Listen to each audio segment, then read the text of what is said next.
They sent cops to my door at dawn. At least that's what I thought they were. 4 men in dark uniforms fanned out across my front yard with military precision, the sound of their boots crunching against gravel in the cool morning air. I remember the way the gate creaked shut behind one of them, the old rusty hinge letting out a sound I'd heard 100 times, but that morning it made my chest tighten like a vice. My hands shook against the doorframe as I peeked through the peephole. Radios crackled softly on their shoulders, clipboards in hand, sidearms holstered, visible like they wanted me to notice. Everything about them looked official, and yet something was wrong, too precise, too rehearsed. They weren't fumbling with notes or awkwardly checking addresses like real officers sometimes do. These men moved like they had studied the layout of my house for weeks. One slipped into the blind spot of the motion sensor I'd been meaning to adjust. Another stood near the side gate, the same gate with the broken lock Sarah and I kept forgetting to fix. No one else knew about that, not the insurance guy, not even our closest friends. How could strangers know that?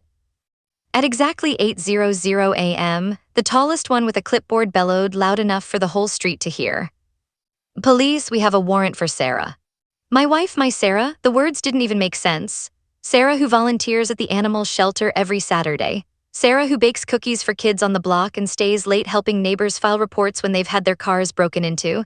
In 3 years living here, she hadn't even gotten a speeding ticket, and now 4 armed men were claiming they had a warrant for her arrest. Neighbors' curtains twitched. I saw Mr. Henderson's silhouette pause in his front window. Even the dogs down the block stopped barking, as if the whole street was holding its breath. I cracked the door on the chain, my voice came out shaky. "Officers, what's this about?" The leader's eyes flicked down at his papers like an actor hitting his lines. "Ma'am is wanted for obstruction of investigation and interference with municipal procedures. We need to speak with Sarah immediately." The phrasing didn't sound right. It didn't sound like law. It sounded like something written to make my wife sound guilty before she even knew the charges. "Can I see the warrant?" I asked, buying seconds. He shoved the paper forward, confident, almost smug. County seal, judge's signature, stamps, everything designed to convince. For a moment my stomach dropped, I almost believed it, but then my eyes landed on a single line, County 2847. "We don't live in County, we live in Madison. Any real cop would know that. Any real warrant would too." Ice shot through my veins. This was fake, expensive, careful, but still fake. The leader's jaw clenched as he barked, "Sir, call your wife immediately." His urgency slipped into threat, like the role he was playing didn't fit him anymore. I slammed the door shut, chest heaving, brain racing. My ears rang with the sound of radios outside, boots scuffing against gravel, the low murmur of men trying to maintain control of a situation they hadn't expected to go sideways. Upstairs, Sarah's voice drifted down, calm and unsuspecting. "Michael, what's happening down there?" God, she didn't know. My throat tightened. "Sarah, they say they have a warrant for your arrest." The words felt foreign coming out of my mouth. She stepped into view at the top of the stairs, tying back her hair like she was ready for just another shift. But the second she appeared in full uniform, badge gleaming, sidearm holstered, radio crackling with the chatter of real dispatch, everything outside shifted. Those men froze. Their confident postures collapsed in an instant. The tall one's clipboard trembled in his hand. Another stepped back involuntarily, boots crunching against the gravel like the sound of retreat. Sarah descended the stairs with steady authority, opened the front door wide, and looked them dead in the eyes.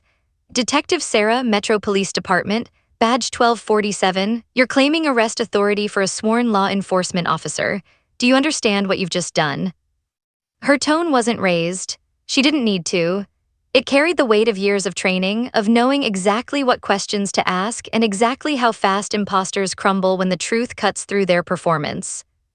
The street was silent, except for the sound of her radio and the shallow breaths of men who realized they were standing on the edge of a felony they could no longer bluff their way out of. The leader of the so-called officers cleared his throat, trying to recover some authority, but his voice cracked under the pressure. "Detective, we have legitimate authority." Sarah tilted her head, calm as ever, the way I'd seen her handle suspects who thought they were cleverer than the system. "Then you'll have no problem giving me your badge numbers, department authorization codes, and the contact information for your supervising officer." It was surgical. Each word stripped another layer of confidence from their act. The tall man shuffled his papers, pretending to look for information that didn't exist. Another muttered something under his breath and wouldn't meet her eyes. She keyed her radio, the soft click echoing through our quiet street. Dispatch Detective 1247, verify active warrants for Sarah, badge 1247. A pause, then the voice of real authority filled the air. Detective 1247, negative on all warrants, no outstanding orders. The sound hit like a hammer. The imposters' faces drained of color. Their fake paperwork might have fooled me, maybe even fooled a judge at a glance, but they couldn't fake dispatch. Not in real time, not when the truth spoke louder than any staged performance. Sarah took one step forward, and it was like watching a line drawn in the dirt between power that was real and power that was counterfeit. She said evenly, "You're impersonating police officers, you've presented fraudulent documents, and you've attempted the unlawful arrest of a sworn detective, that's multiple felonies, and I am placing you under arrest." For a heartbeat, I thought they might run. Their eyes darted toward the street, toward the cars idling at the curb. But neighbors were out now, phones recording from porches, blinds tilted open, whispers carrying across the block. The imposters weren't just facing Sarah anymore, they were facing an audience. The leader tried one last bluff, his voice shook. "Detective, this is a procedural confusion, let's not escalate." Sarah cut him off with a look, that quiet, unshakable authority that comes from knowing the law, knowing procedure, and knowing she held the high ground. "There is no confusion, only evidence." Sirens wailed in the distance, the unmistakable cry of backup racing closer. The imposters collapsed. Hands twitched nervously near their belts, not to draw weapons, but to steady themselves as if the ground beneath them had shifted. When the real cruisers screeched to a halt out front, lights painting the houses in red and blue, the neighborhood exhaled. Real officers stepped out with practiced movements, weapons holstered but ready, eyes scanning with the kind of calm you can't fake. Within minutes, those 4 men who'd stormed my house with confidence were in cuffs, heads bowed, their counterfeit warrant as evidence. I should have felt relief, but as the adrenaline drained, something else gnawed at me. That fake warrant had been perfect, wrong county code, yes, but every seal, every stamp, every line designed to deceive. They'd known my wife's name, her badge number, her routine. They'd mapped the blind spots in our cameras, the broken lock on the side gate, even the garage sensor that hadn't worked in months. Random criminals don't know that. Standing on my porch with the flashing lights bouncing across the faces of neighbors I barely knew, one thought pressed down like a weight. This wasn't a mistake. This wasn't a crime of opportunity. Someone had been watching us. And as I looked down the street past the gathering crowd, I noticed one neighbor standing still, almost too still. Karen Wells, vice president of our HOA, clipboard in hand as always. She didn't look relieved. She didn't look shocked. She was taking notes, scribbling furiously as if the whole ordeal was just another item on her checklist. That detail lodged in my chest like a thorn. While the neighborhood celebrated Sarah's composure and the imposter's arrest, Karen wasn't cheering. She was studying. Later that night, long after the flashing lights faded and the adrenaline left me hollow, I lay awake replaying every second. The crunch of boots on gravel, the paper with its wrong county seal, Sarah's badge gleaming in the morning light. And that image of Karen, smiling politely to anyone who glanced her way, while her pen scratched line after line onto her clipboard. Why was she the only one not surprised? The morning after, my hands were still trembling when I poured my first cup of coffee. The kitchen felt foreign, like every drawer and countertop had been compromised. The sound of the spoon clinking against the mug was too loud in the silence. I kept glancing at the window, half expecting more uniforms to reappear. At exactly 9 o'clock, the doorbell rang. The tone was ordinary, but I flinched hard enough to spill coffee on the counter. Through the peephole, I saw a man standing calmly, hands visible, no clipboard, no theatrics, just a weathered face, patient eyes, and a badge I didn't have to question. "Mister, I'm Detective Smith, Metro Police," he said, his voice carrying the quiet confidence that only comes from decades in the field. Early 50s, salt and pepper hair Latino with a kind of steady presence that immediately calmed the static in my chest. Sarah had called him in, and for the first time since the fake raid, I felt like someone truly knew what they were doing. We sat at the kitchen table, the same one Sarah and I had shared breakfast at 100 times. Only now it was covered in crime scene photos and evidence bags. Smith spread them out with care, each photo another dagger to my gut. "These aren't sketches," he explained, pointing to detailed diagrams of our house. "These are architectural-grade drawings, furniture placement, electrical outlets, even your bedroom safe." I stared at the glossy paper, bile rising in my throat. The safe, the one tucked behind a false panel in our closet. We hadn't told anyone about it, not family, not friends. Yet here it was, rendered with precision down to the inch. Someone with regular access to your home created these documents, Smith said. His voice didn't rise, didn't dramatize, that made it worse. This isn't random criminal activity. This is systematic surveillance conducted by someone you probably know and trust. The words settled heavy in the air, and I suddenly felt cold despite the morning sun streaming through the blinds.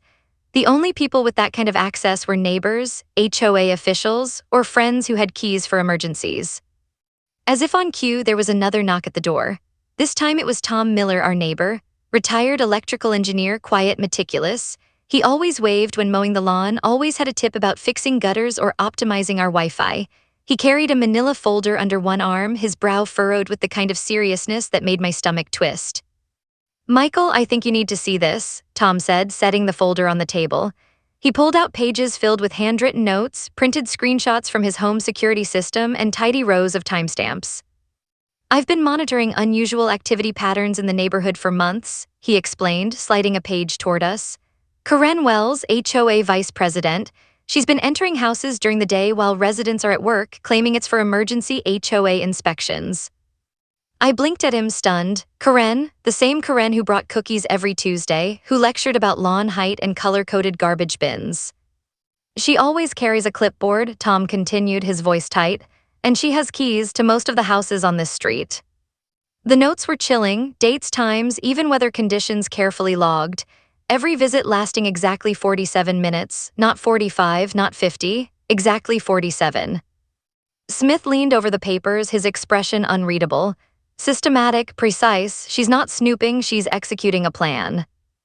I remembered the way Karen had stood in her yard yesterday, scribbling notes while Sarah dismantled the imposters. Not watching, not cheering, studying. That evening, the evidence grew even stranger. Smith called with lab results from the fake warrant documents. The paper carried trace particles, flour mixed with vanilla extract, the kind used in baking. "Mr. Smith said over the phone, his voice measured but carrying a sharp edge of revelation, who in your neighborhood is known for baking?" I froze, my grip tightened on the phone. The smell of cookies, sweet and warm, flashed in my memory. Karen's Tuesday deliveries, the ones Sarah always looked forward to. "She's particular about her ingredients," Sarah once said. "Only cake flour, never all-purpose, real vanilla, no shortcuts." The sound of Smith's voice pulled me back. "I think you know what that means." The next day, right on schedule, Karen appeared at our door, a neat tray of chocolate chip cookies in her hands. Her smile too bright, her voice too sweet.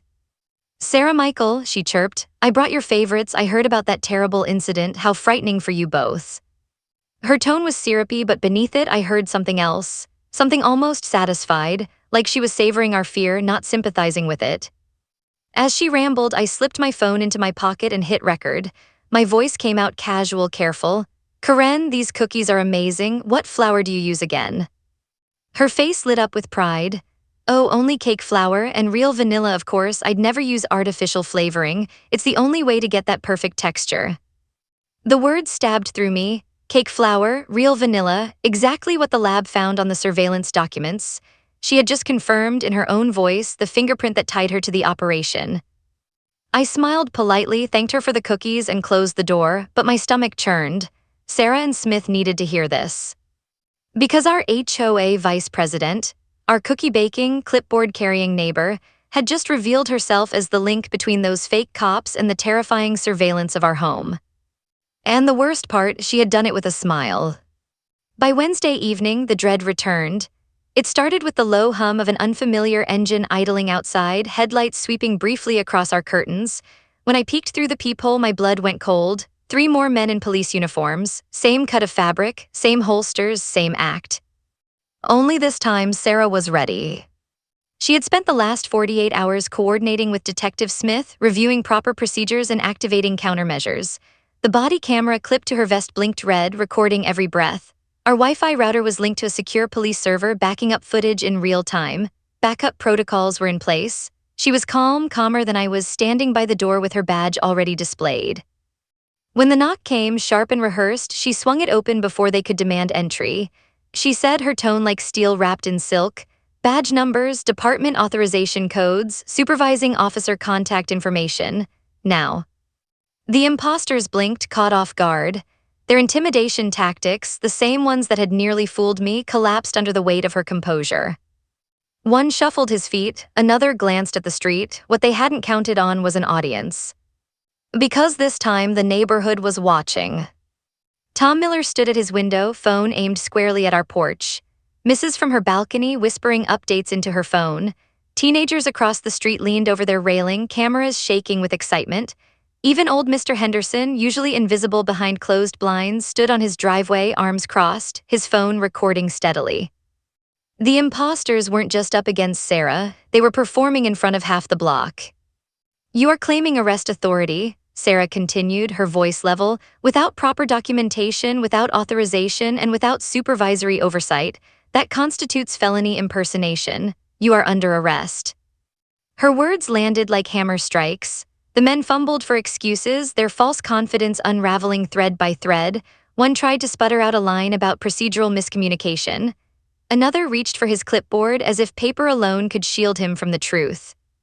But it was useless. Sarah's preparation had stripped them bare. Her calm, her training, her quiet dominance. It wasn't a show. It was authority, real against fake, truth against performance. And then the moment that still gives me chills. The imposters realized they weren't in control. You could see it in their eyes, the twitch of panic, the nervous shift of their weight. They weren't just being exposed. They were being humiliated live on neighborhood screens. When the real officers arrived minutes later, sirens piercing the night, the crowd erupted in cheers. Phones zoomed in, voices shouted encouragement, and the imposters crumbled under the weight of reality. They were cuffed, searched, and escorted to waiting cruisers, their flimsy act shattered beyond repair. But as the neighborhood celebrated, my eyes landed on Karen Wells. She wasn't cheering, she wasn't filming, she wasn't even pretending to be shocked. She stood in her yard with her clipboard, scribbling notes with eerie precision, not about the imposters themselves, but about Sarah. Her eyes flicked to Sarah's body camera, to the angle of her stance, to the sequence of her questions. She wrote down times, procedures, even the exact phrasing Sarah used to dismantle the fakes. Why would a neighbor care about that level of details? That night, the street buzzed with a sense of victory. Videos raced through group chats. Local news picked up the footage before midnight.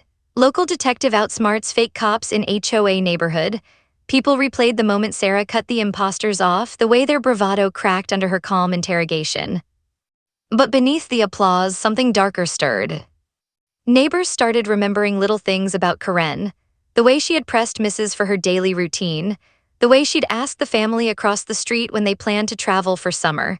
Even Henderson, who barely spoke to anyone, admitted she'd asked about his medical appointments and how often he'd be gone.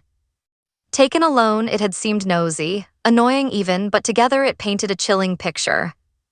Tom pulled up more footage from his security archives, charts and logs spread across our table like the blueprint of a crime.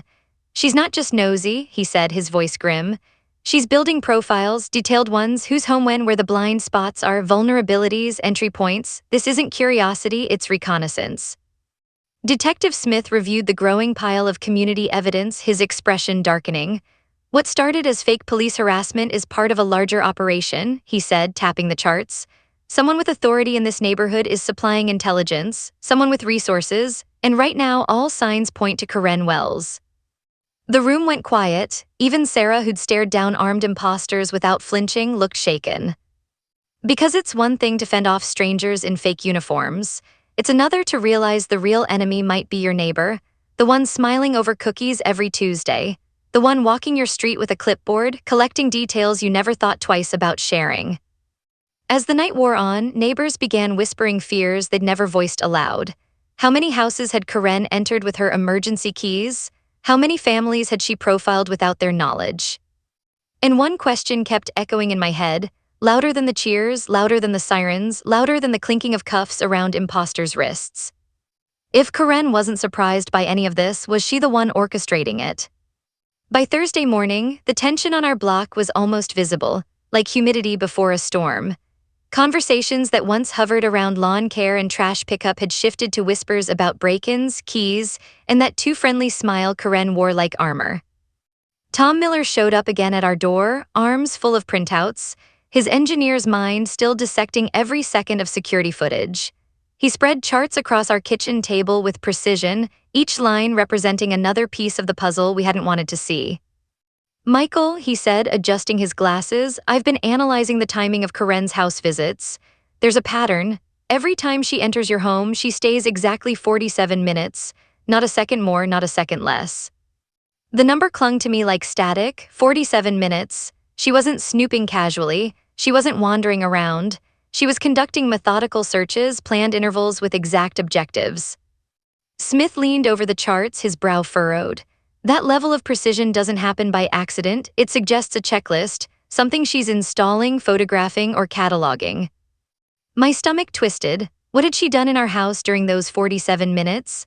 Had she rifled through our drawers, photographed our documents, studied the photos on our walls like evidence in a case? The thought made me want to rip up the carpet, tear out the drywall, check every inch of space she might have touched. That evening the knock came again, my pulse spiked. But this time it wasn't fake cops, it was Karen herself. Tray in hand, that same overbright smile plastered on her face. The smell of chocolate chip cookies drifted into the house, sickly sweet now, like perfume masking rot. "Michael," she chirped, "I heard about those imposters again, how absolutely terrifying. I just don't know what this neighborhood is coming to." Her voice carried practiced sympathy, but her eyes darted quickly across the room. I noticed how they lingered on Sarah's duty belt, on the stack of evidence photos Detective Smith had left on the counter. Noticing, cataloging, filing away. I forced a smile and slipped my phone into my pocket, recording again. "These cookies are amazing, Karen. What flour do you use? Sarah keeps trying to get the same texture, but hers never come out quite right." Karen's face lit up. She launched into her well-worn monologue, the pride in her voice unmistakable. "Oh, I only use cake flour. I'm very particular about it. And real vanilla extract, never artificial. Most people don't realize that's the secret." The words struck like lightning. Cake flour, real vanilla. Exactly the combination the lab had found embedded in the fibers of those surveillance documents. She had just confessed without even realizing it. I nodded, thanked her for the cookies, and shut the door, my hand trembling around the tray. Sarah arrived home minutes later and I played the recording for her. She listened, eyes narrowing with every word. "She just admitted it," Sarah said flatly. "The flour traces on the documents came from her kitchen. She was reviewing or assembling those layouts while baking." When we relayed it to Smith, he didn't celebrate. He just sat quietly, absorbing the implication. "It's circumstantial," he said carefully, "but it's strong. Combined with the timing data and her access, it builds a dangerous picture, but we need more before we move on her." That more came faster than we expected. The following day, Tom showed up with new footage. He'd mapped Karen's comings and goings with meticulous care, like an engineer charting stress tests. "She's entered your home 5 times in the past month," he said, his finger tapping the log. "Always when you're both gone, always exactly 47 minutes, and the pattern isn't random. It lines up perfectly with her so-called HOA inspections." The evidence piled higher. And then, as if fate itself wanted to hammer the point home, the imposters came back. 3 more men, same fake uniforms, same false authority. Only this time, Sarah was beyond prepared. She stepped out before they could even knock, body cam rolling, voice firm. Badge numbers, department authorization, supervising officer contact. They froze. The act was brittle now, already cracking under the weight of her confidence. And this time, it wasn't just Sarah dismantling them. It was the whole neighborhood. Phones pointed from porches, went up instantly. People who had once stayed out of HOA drama now leaned in, capturing every second. The imposters weren't just being exposed, they were being documented from every angle. When real officers arrived again, it wasn't just arrests being made, it was reputations collapsing. By nightfall, the video was everywhere. Detective outsmarts fake cops again. News anchors called Sarah a hero. Neighbors cheered her professionalism. But amid the celebration, I caught sight of Karen. She wasn't cheering, she wasn't relieved. She was scribbling furiously, her pen racing across that clipboard. Her eyes weren't on the imposters being cuffed, they were on Sarah, on her questions, her timing, her procedures. As if she wasn't watching a victory, as if she was taking notes for the next round. That image burned into me. Karen standing in the glow of red and blue lights, jotting down every detail while pretending to be just another concerned neighbor. And the thought that chilled me most of all. If she was studying how Sarah exposed the imposters, what exactly was she planning to do with that knowledge? By the start of the next week, the mask had slipped. Karen still wore her friendly smile, still waved when she walked her dog, still dropped off trays of cookies. But behind closed doors, the neighborhood was buzzing with unease. Neighbors compared stories, how she'd asked about vacations, medical appointments, work schedules. What had once seemed like small talk now looked like a data harvest. Detective Smith returned that Monday morning with a manila folder tucked under his arm, his expression grim. He laid out the contents on our table with the kind of methodical care that made me realize this was no longer a neighborhood squabble. It was a full-scale investigation. "Mister," he began, his voice steady, "we have authorization to search Karen Wells's residence." He slid the official warrant across the table. Real seal, real codes, real jurisdiction. Unlike the counterfeits waved around by the imposters, this one would stand in any court. Sarah stood at his side, arms crossed, her detective instincts already braced for what we might find. I followed them across the street, my stomach tight, neighbors peeking through blinds as uniformed officers crossed into the house of the woman they'd trusted for years. The inside of Karen's spare bedroom froze me in place. It wasn't a guest room anymore, it was an intelligence hub. Filing cabinets lined the walls, color-coded charts plastered every surface, notebooks stacked in neat piles, each labeled with names of families I'd waved to for years. And then I saw the drawer. Inside were master keys, dozens of them, each tagged with an address, each paired with notes about entry schedules, 47 minutes, that number again and again, written in neat rows like the tick of a clock. Smith photographed everything with the precision of a man who knew this would form the backbone of a case. She got residents to surrender emergency keys through the HOA, he explained, holding up a ring of brass that suddenly looked more sinister than any weapon. Then she used them to run unauthorized inspections. This isn't nosy, this is organized. The scope was staggering. Logs listed when families left for work, how long houses stayed empty, which rooms had safes or alarm systems. There were even weather notes, sunny days when blinds let in too much light, rainy mornings when street noise could cover her footsteps. And the photos, God, the photos. She had documented everything. Medicine bottles on nightstands, tax folders left on kitchen counters, family portraits, children's bedrooms.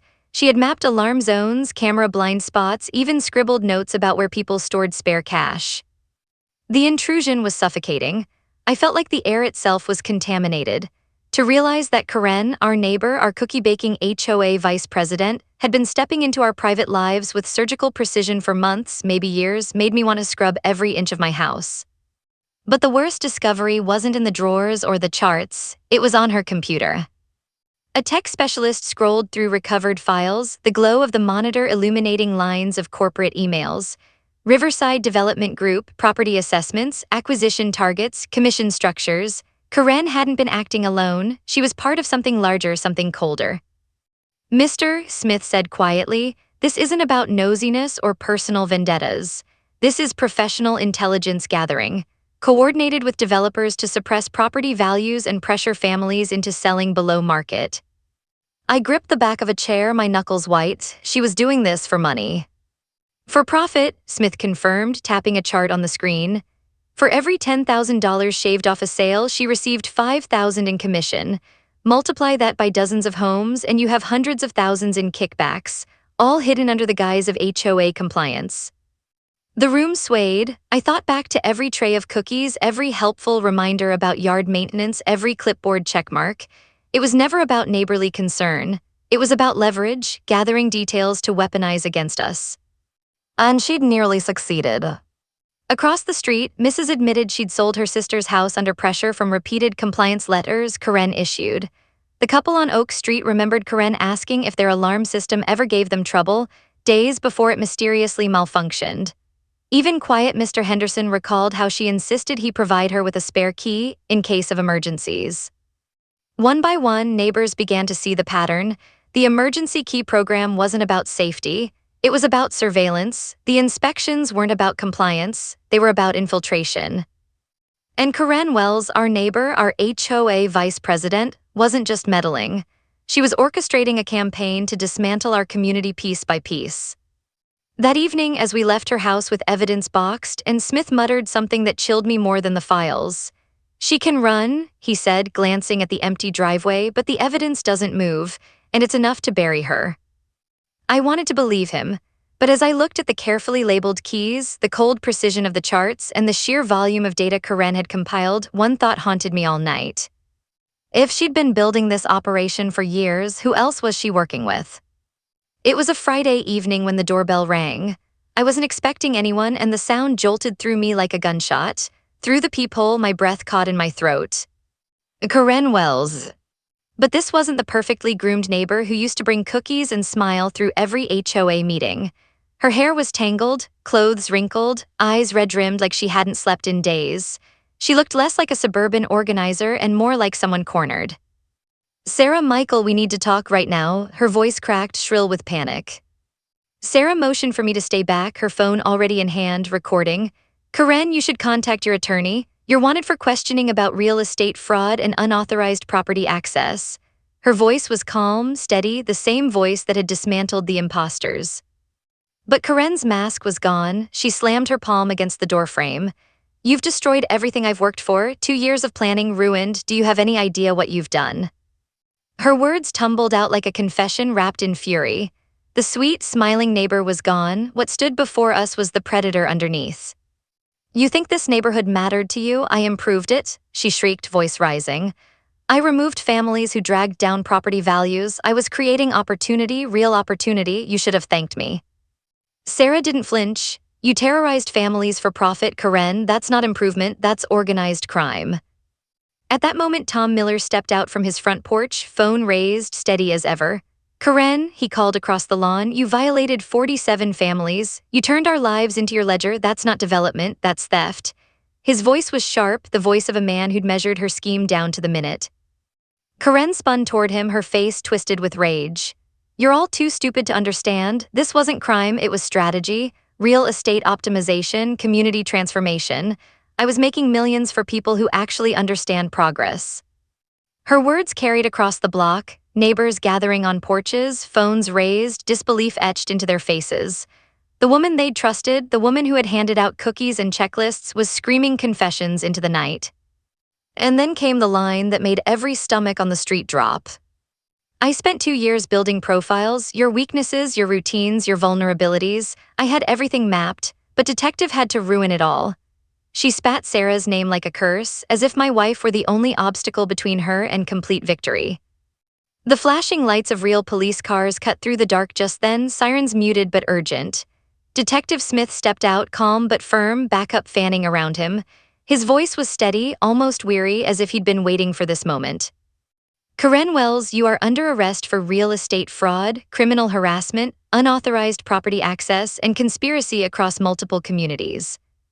He recited the charges like a drumbeat, each one another nail in the coffin she had built with her own arrogance. But Karen wasn't finished. As Smith cuffed her, she twisted her head toward the crowd, her voice shrill and defiant. "You think this stops anything? Riverside has contracts in 6 more neighborhoods. Teams of acquisition specialists are already at work. You can't fight the money behind this." Her words hung in the air like smoke. The implication was worse than her crimes alone, that she was just one cog in a machine designed to dismantle neighborhoods for profit. Neighbors gasped, some cursed, others just stared, phones still recording, as the woman who had smiled her way into their homes revealed herself as part of something much darker.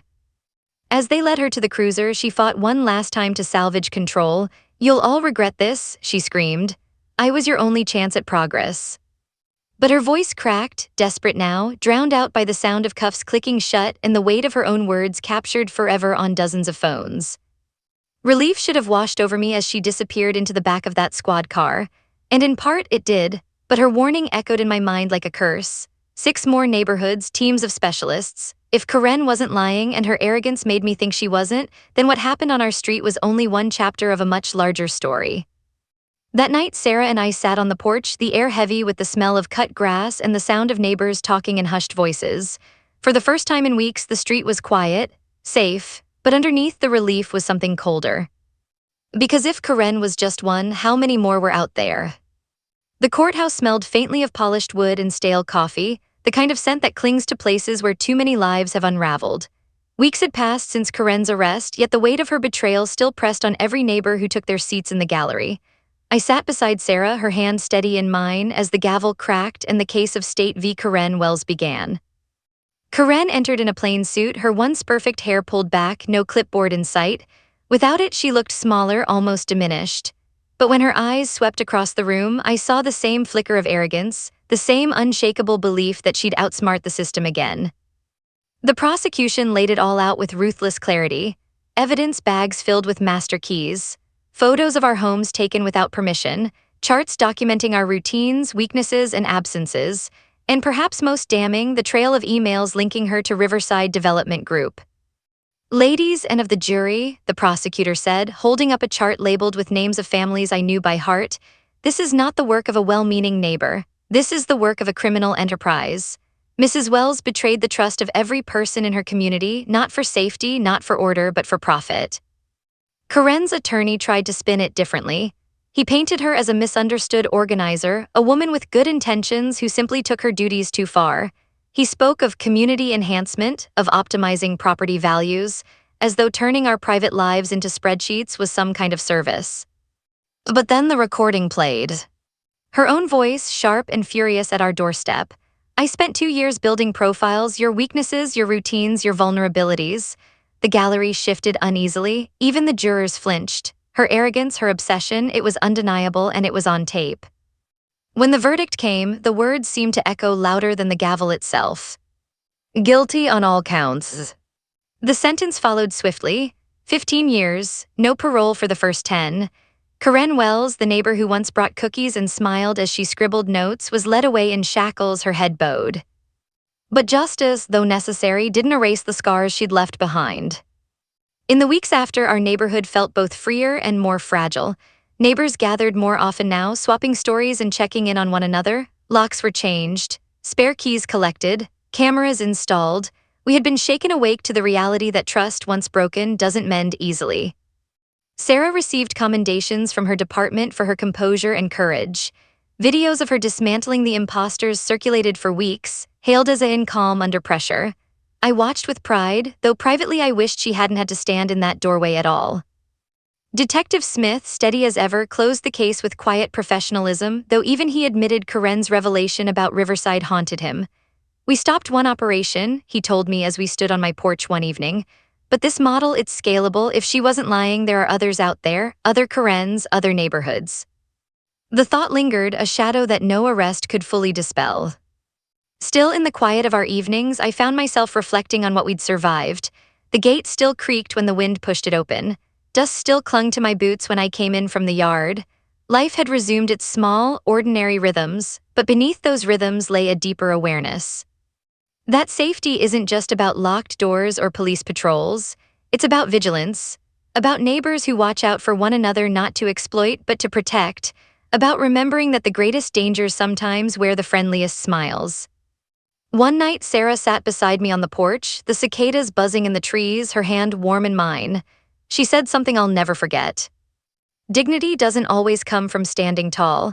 Sometimes it comes from seeing through the lies even when no one else can, and choosing to protect even when it costs you. Her words stayed with me, echoing louder than Karen's threats, louder than the gavel, louder than the cheers the night the imposters were cuffed, because they weren't just about her courage. They were about all of us, neighbors who had learned painfully to see through the smiles and stand together. The HOA still meets every month. Karen's chair sits empty, a quiet reminder of how fragile trust can be and how quickly it can be weaponized. But we fill that void now with something different, with honesty, with vigilance, with the understanding that while we may never erase the scars she left, we can choose how we heal from them. And maybe that's the lesson buried in all this madness, that communities aren't destroyed by crime alone, they're destroyed when we stop believing in each other. And that sometimes the bravest thing you can do is not just stand against the enemy at your door, but to keep standing beside the people who live around you, even after trust has been shattered.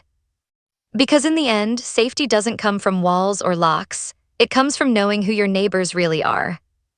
Every HOA has a story on HOA headaches. You'll hear the ones they tried to bury. Subscribe today.